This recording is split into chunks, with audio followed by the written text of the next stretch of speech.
inirerespeto ng magulang ng Don Bell ang pagmamahalan nila. Talagang napaka mapagmahal nila sa dalawa. Si Bell, mahal na mahal siya ng kanyang parents, ganun din kay Donnie. Talagang sabi nga sa interviewer kay Anthony Pangilinan at Maricel Laksa, akala ko kaming dalawa ang tayo sa wakas. Sila pala, dalawa. Sabi nga ng mga netizens sa larawan na ito ay parang ang mukhang namanhikan na si Donnie kay Bell dahil lagi nga sinasabi na buntis si Bell Mariano. Pero syempre, sa mga hindi pa nakapanood ng tayo sa wakas, grabe. Ibang Don Bell ang makikita natin dito. Talagang kikiligin ka at iiyak ka. Yung feeling na kakatapos mo lang manood, talagang ihingi ka pa ng part 2. Talagang ibinigay nila ang lahat para sa kanilang mga fans at syempre sa mga supporters nila. Grabe ang kanilang mga bitawan na salita at syempre ang kanilang sweetness. Mga ang sabi nila para sa Don Bell to. Ito naman nga ang sabi ni Bell na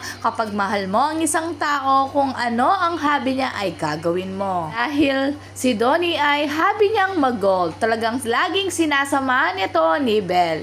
Kahit hindi naman daw siya marunong. Pag mahal mo, gagawin mo ang lahat. Lahat ng mga naiisip ng mga fans at lumalabas na walang confirmation noon ay talagang totoong totoo sa mga nilabas ng Don Bell ngayon. Hapon nga nasa Pampanga, Tarlac si Donnie Pangilinan. Grabe ang suporta ng mga netizen.